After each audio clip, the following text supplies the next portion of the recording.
Professor of Venkatala, and before Venkatala, I was the CEO of Telenor for the three countries, including Pakistan, and before that, I was with Aramco. So, what I want to say that my expertise in cybersecurity, yes, it is more than 22 years, but it is actually touching three different domains. The very, very core domain. One is oil and gas, other is telco, and the third one is our banking or financial industry.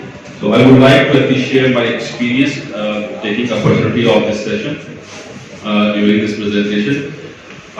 This presentation I just try to make it very simple, assuming there will be students, and we are here to actually give you some kind of knowledge sharing. Before I start, would like to set the tone for cybersecurity in this world. There is a well-known saying, someone said, there are two types of organizations in the world. One type of organizations are those which are already hacked, and the second type of organizations are those who are also hacked but you don't know. So it's a very big statement, it's a very, I will say, bitter reality, whether we like or not. But the day we are spending, it's all happened because long time back, someone who was inventing the internet, they did not think about security while introducing these services. And now all we are, as a society, we are, I will say, we are suffering and we're talking about data security, breach and all this stuff. So that the foundation was made without thinking about information security globally. And now, even though it's too late, at least globally it is being realized. I will say in Pakistan, it's still under realization. We are still thinking, being, I will say, kind of very reactive society, that yes, the time has come to take this type of subject part of our engineering courses. Means the world is actually talking about these type of courses during their grade 5. So that is again is a bitter reality. And what we are gonna do actually very much short, whether we like or not. So let me share you one interesting picture here. Live threat map. What is this, guys? This is I just took from one of the threat intelligence dashboard. It's showing Pakistan as a map, and it's showing there is some kind of attack. And I took this picture from a global map, also trying to show whether Pakistan is involved or not. Yes, you can see there are some attacks on Pakistani boundaries. But while we are all sitting here, it looks like business as usual. If you remember last Feb when India was attacking us, the whole media was showing that there are two F-16, three F-16, and then from their side, some Mirage is trying to attack us, and then we are chasing, and finally, though we were winning the battle. Why this whole excitement was there? Because it was tangible.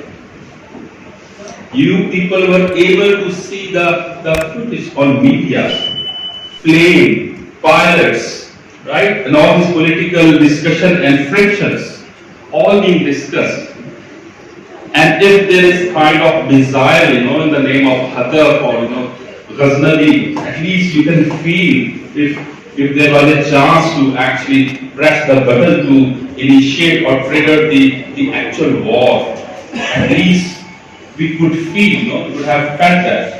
The problem here is, in the cyber war, as of today, where right now I'm talking to you, there might be more than thousands of attacks already landed to our critical infrastructure in Pakistan. And why we guys are just sitting and just say, okay, this looks like business as usual. And the impact of, I will say, the cyber missile could be more than the impact of Patriot missile. If India is going to attack us, why? Because at least that will be very much targeted. You could go there, you can take some action, you can fix the issue. Here the problem is, you don't know the actual source of attack. It might be saying I'm coming from Russia, but God knows in the back end it could be European country attacking us. The second thing is they are not looking for immediate impact. You will not find actual fire, although we are dealing with firewalls, but you will not find the tangible fire. So these type of attacks is called cyber attacks. We are already under, I will say, under a cyber war. It's happening, guys, and we'll have to wake up.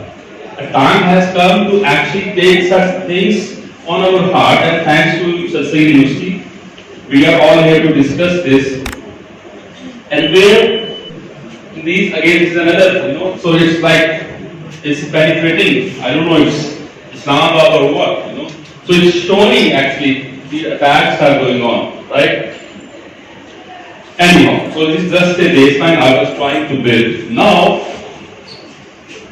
let's focus on my subject, which is Security Operations Center.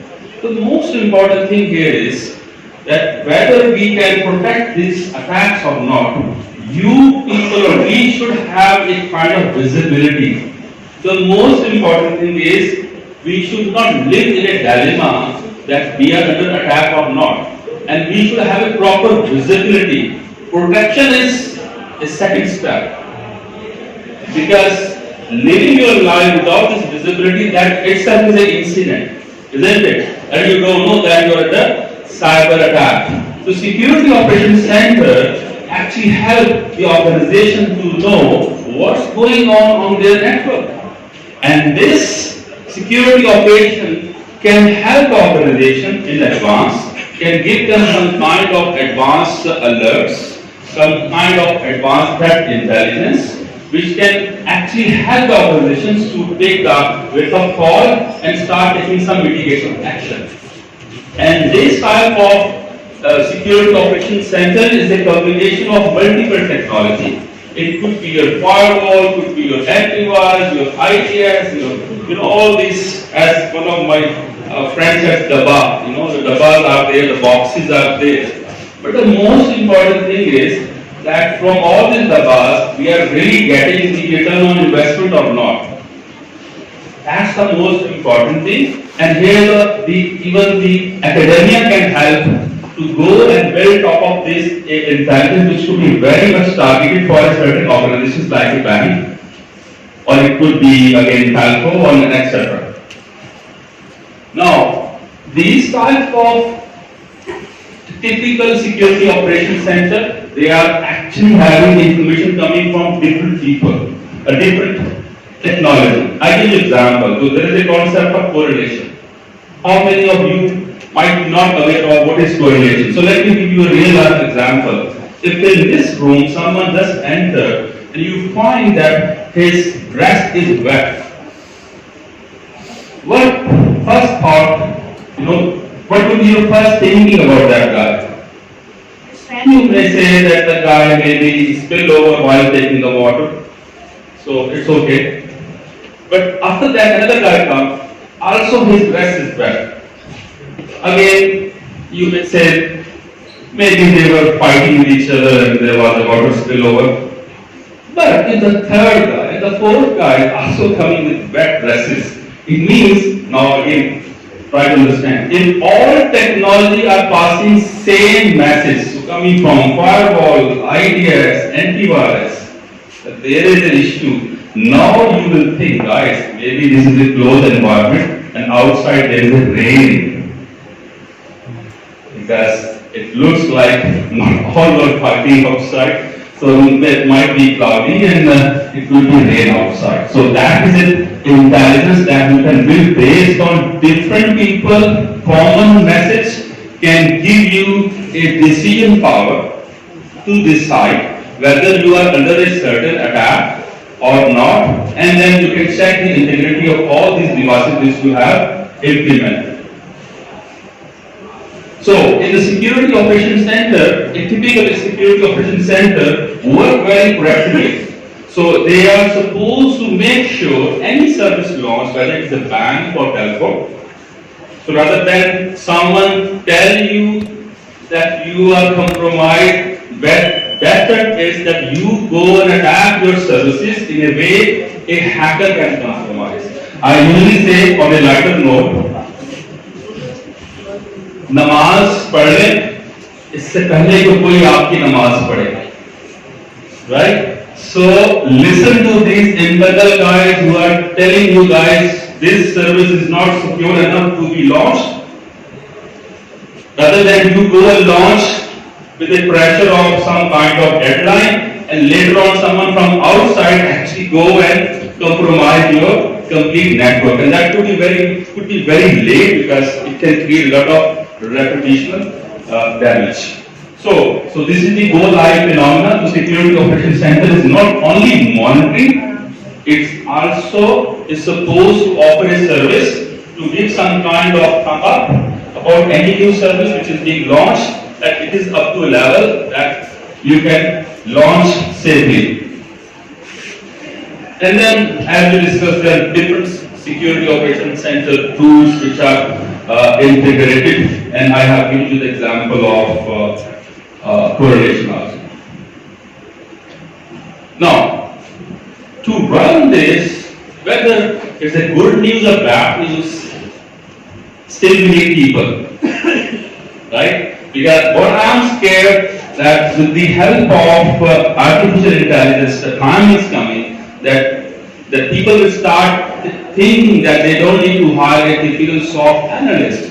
There will be bots sitting, there will be robots sitting, and they will actually act more smartly than us and can go and take the decisions and can do more deeper analysis, right? But anyhow, if for a traditional SOC you are gonna have a kind of staff, then you need a SOC analyst. What this analyst will do, as I give you example, he is trying to get help from different technology with the help of some core technology called SIGN. Okay, it's the same technology where all logs are gathered at one place, and then these guys, based on their experience, they go and analyze, and there are levels, by the way, so they're like doctor, and then surgeon, and then finally the big surgeon. So same way, there are levels where these guys are sitting, and then whenever there is a kind of incident, these guys are not supposed to leave their ongoing monitoring.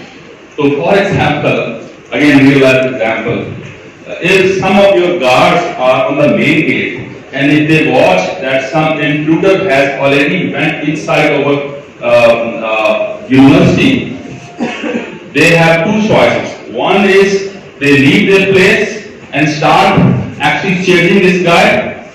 Other is work smartly, pick up the phone and call another guy who's already inside that, the intruder is there, you go and actually handle this guy because I should not leave my gateway, my main gate, because that guy actually might be diverting me from the actual attack.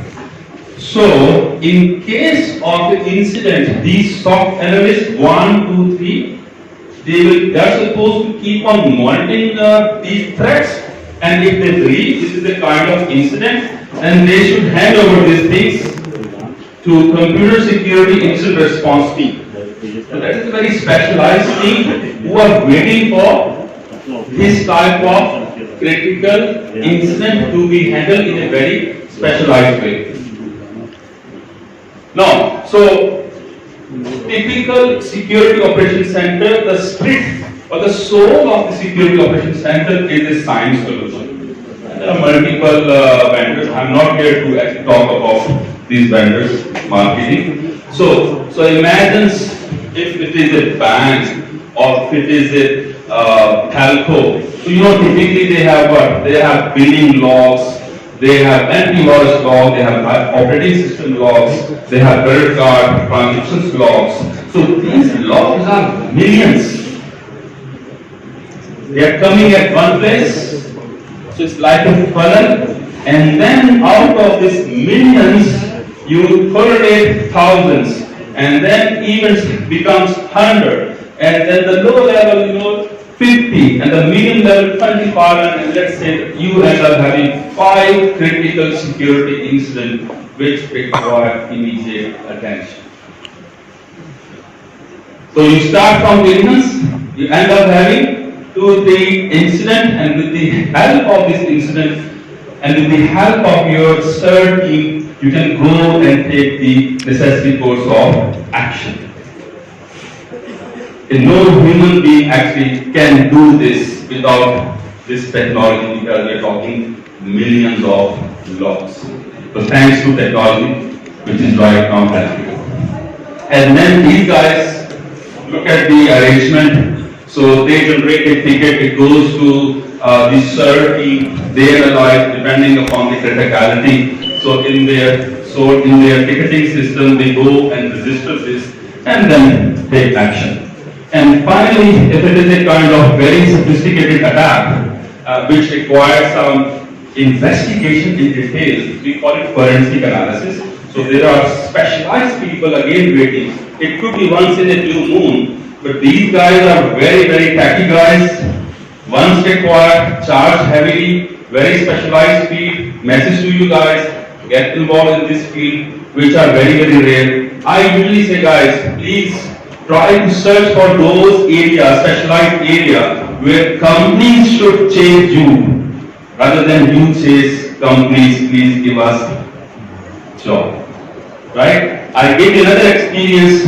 One of my guys, his name is Rafi Balos, you might be aware. I was the head of PTCL in cybersecurity some time back. I hired this guy directly from university.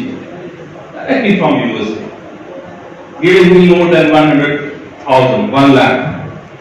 And we were actually going to this guy, please join us. Why? Because this guy was already, involved in penetration testing and this type of stuff. And mashallah, he is